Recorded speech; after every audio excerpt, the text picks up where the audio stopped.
Power IC में आता है जो कि एलडीओ वोल्टेज बनाने के लिए, और यही से वोल्टेज इस एलडीओ में कनेक्ट हो जाता है।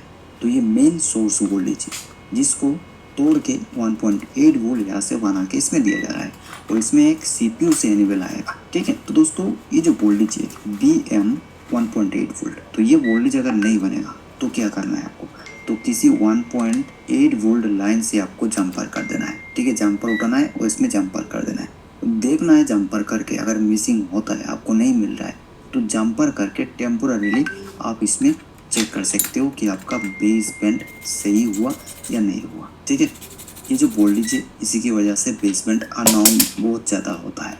क्यों? क्योंकि ये एलडीओ खराब होता है, या इनपुट लाइन जो है ये डैमेज हो जाता है, इस जगह पे सीपीयू से एनेबल नहीं आता है, इसी वजह से इसमें वोल्टेज 0 होती है, जो कि ये हमारा बेस बैंड आईसी है। और ये जो वोल्टेज जितने सारे आप देख पा रहे हो, अगर ये भी मिसिंग होगा, कोई भी एक मिसिंग होगा, तो आपका फ़ोन में बेस बैंड अननोन हो ही जाएगा। तो बेस बैंड अननोन के टाइम वोल्टेज बनेगा ही, कोई इशू नहीं, आएगा जाएगा आएगा जाएगा। ठीक है, तो ऐसा कुछ सीन रहेगी बेस बैंड अननोन के टाइम। नो सर्विस के टाइम भी सेम केस होगी, वोल्टेज आएगा जाएगा। तो चलिए दोस्तों, ये जो सर्किट हमने देखा इसको हम कंफर्म करते हैं स्कीमेटिक को देख के। ठीक है, तो इस जगह पे DRF09 PMU, तो देखिए यहाँ से ये हमारा पावर आईसी है, पावर आईसी की इस कोयल से स्विचिंग होके आउटपुट होता है। देखिए इसमें ही आ रहा है सिर्फ इस आईसी में। ठीक है, ट्रांसीवर आईसी के लिए।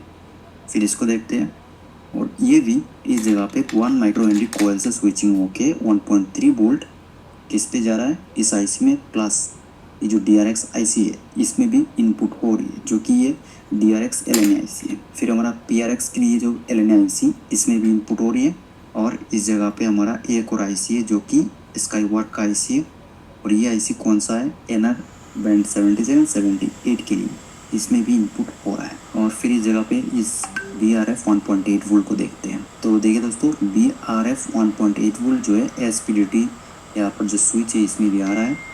नेक्स्ट, तो इस जगह पे एक LNA आईसी है, इसमें भी ये कनेक्ट है, और ये हमारा पावर आईसी के LDO सेक्शन से SLDO सेक्शन से आउटपुट हो रहा है। और इस जगह पे देखिए DPDT आईसी, इसमें भी इनपुट हो रहा है, और SPDT और एक आईसी है, और इस जगह पे हमारा डाइवर्सिटी आईसी इसमें। ठीक है, 1.8 वोल्ट BTD वोल्टेज होता है ये वोल्टेज। तो ये हमारा MT6190 MB और M इन आईसी में ये वोल्टेज LDO वोल्टेज है। फिर BA12, ये भी हमारा पावर आईसी के LDO वोल्टेज है।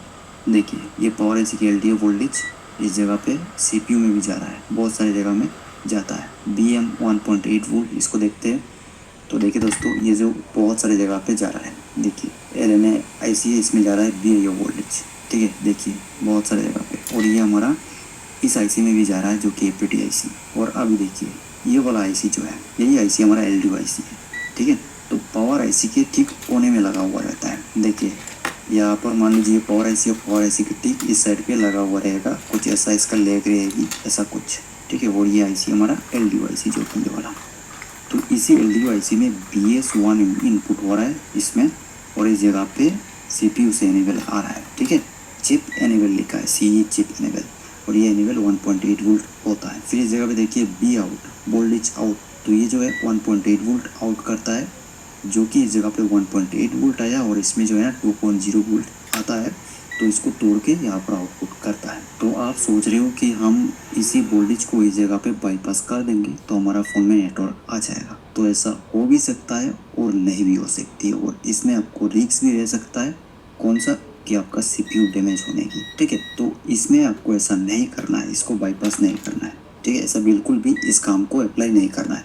आपको इसमें किसी और जगह से 1.8 वोल्ट दे के देखना है। ठीक है, या फिर आप एक काम कर सकते हो, DC मशीन से इसमें 1.8 वोल्ट दे के देख सकते हो, आपका फ़ोन में बेस बैंड जो अननोन है वो आ जाएगा। फिर आप कंफर्म हो जाओगे कि हमारा इसी आईसी की वजह से, LDO आईसी की वजह से बेस बैंड अननोन है।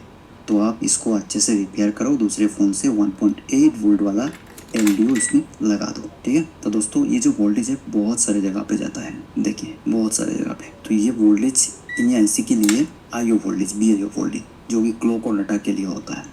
तो क्लॉक और डाटा के लिए जो वोल्टेज होगा वो अगर मिसिंग होती है तो आपका फ़ोन में वही जो आईसी जो जिस फ्रीक्वेंसी के लिए लगाया गया है वो काम नहीं करेगा। तो ये जो वोल्टेज है देखिए बहुत सारी जगह पे जो कि IO सेक्शन में इनपुट होता है, डिजिटल वोल्टेज होती है। फिर इस जगह पे देखिए VDIG PMU, इसको हम देखते हैं। तो इस जगह पे देखिए BPU, तो ये क्या है, इसमें स्विचिंग होकर वोल्टेज आउटपुट हो रहा है, ठीक है। फिर इस जगह पे VRF 0.8 वोल्ट, तो ये हमारा LDO वोल्टेज जो सिर्फ और सिर्फ इस IC के लिए होता है, ट्रांसीवर IC। तो वोल्टेज की रिक्वायरमेंट हमने कंप्लीट इसमें देख लिया है। तो इस जगह पे देखिए दोस्तों, ये सारा क्या है, IQ की लाइन है जो कि CPU के साथ कनेक्टिविटी बनाता है।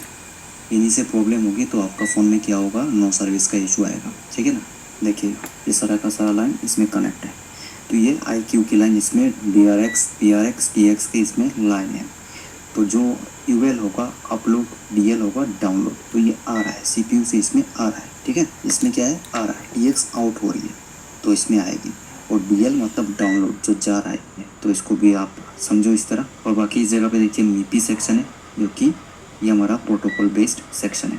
इसमें देखिए MIPI M clock, MIPI M data S clock, तो ये दोनों अलग है जो कि CPU से कनेक्टिविटी बनाता है। जैसे हम SDR को देखे हैं तो कुछ इस टाइप का इसमें भी है। देखिए ये वाला क्लॉक और डाटा इसमें कनेक्ट होना ज़रूरी है। तो इससे आपका फ़ोन में नो सर्विस का इशू आ सकता है, बेसबैंड अननाउन भी हो सकती है। फिर इस जगह पे ये जो है अलग अलग हमारा RFIC को, PA को ये कंट्रोल कर रहा है। ये सर जैसे SDR में होता है वैसे इसका भी कॉन्सेप्ट है। तो अगर आपका फ़ोन में नो सर्विस कंप्लीट है, जैसे कि 4G में नहीं काम कर रहा है, 5G में नहीं काम कर रहा है, तो उस टाइम पे इसी का ही रोल हो सकता है, DIO 1.8 वोल्ट और ये हमारा क्लॉक और डाटा। इन्हीं में से अगर तीन में से कोई एक लाइन मिसिंग होगी तो आपका फ़ोन में नो सर्विस, ठीक है। 2G चलेगी, हो सकता है 4G चल रहा है, 5G नहीं चल रही, या फिर 5G चल रहा है, 4G 2G नहीं चल रहा है, ऐसा केस बनेगी अगर इनमें से कोई एक लाइन मिसिंग होगी, DIO वोल्टेज मिसिंग होगा तो। और इस जगह पे TX0, तो ये TX0 यहाँ पर 4G और 2G की 3G की सेक्शन मतलब TX आउट करता है। और ये जो है हमारा 5G की TX आउट है, जो कि TX1 5G की सेक्शन होता है, ठीक है। इसमें आप CV0, CV1, CV0, CV1, LV, MHP ऐसा कुछ देखोगे तो ये 5G की मतलब TX1 5G का है। तो हम समझ गए कि ये TX आउट करता है। तो इन TX आउट की मतलब लाइन से मिसिंग होगा कोई एक लाइन, इसमें से दिक्कत होगी तो क्या होगा आपका फ़ोन में, नो सर्विस का, ठीक है।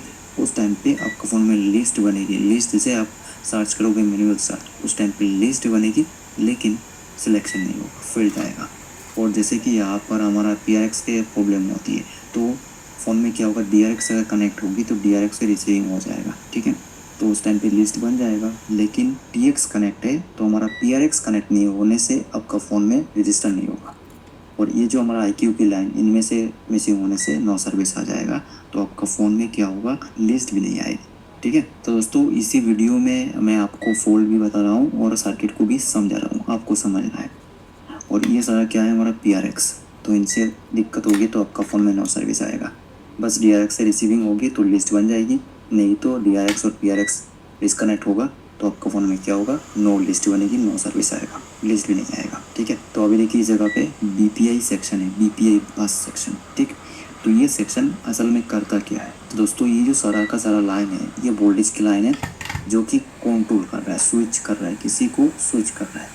और ये जो APC है ये हमारा फ्रंट एंड मॉड्यूल में जाता है। देखिए ये जो है हमारा 2G 3G 4G 5G TRX TX है, इसमें कनेक्ट है, ठीक है। तो ये सारा स्विच कर रहा है जो कि SPDT DPDT इन पे जाके कनेक्ट हो रही है। देखिए तो जो भी बिना प्रोटोकॉल वाला IC होगा उसमें ये जाएगा, कनेक्ट करेगा और इसको कंट्रोल करेगा, ठीक। तो ऐसा कुछ सर्किट है इसमें और इसमें आपको देखना है। तो चलिए हम दूसरा एक मॉडल और देख लेते हैं। तो देखिए दोस्तों फ़ोन में क्या है, नो सर्विस, तो स्पेलिंग में कुछ मिस्टेक हो सकता है, ध्यान पे रखो, नो सर्विस है फ़ोन में। तो कम्प्लीटली आपका मतलब कि फ़ोन में लिस्ट नहीं बन रहा है, लिस्ट नहीं है। तो उस टाइम पे आपको क्या क्या चेक करना है, आपको सबसे पहले एंटीना पे चेक करना है, RF केबल कनेक्टर साफ बुक में देखना है, ठीक है। साफ बुक में ट्यूनर IC होगा तो ट्यूनर IC को भी देख सकते हो। तो ट्यूनर IC हमारा प्रोटोकॉल बेस्ड भी हो सकता है और बिना प्रोटोकॉल बेस्ड भी हो सकता है। तो बिना प्रोटोकॉल बेस्ड होगा तो भी उसको देखना है और अगर प्रोटोकॉल बेस्ड होता है तो भी देखना है, ठीक है। तो नो सर्विस के केस जो है वो आपका ट्यूनर IC अगर लॉजिक वाला होगा तो कोई इशू नहीं है, इससे आपका नो सर्विस का इशू नहीं आता है, लो नेटवर्क का इशू आ जाएगा। तो आपको एंटीना केबल, एंटीना कनेक्टर इसको देखना है। और जो हमारा 2G 4G 3G 5G की लो बैंड PA है उसको आपको देखना है, ठीक।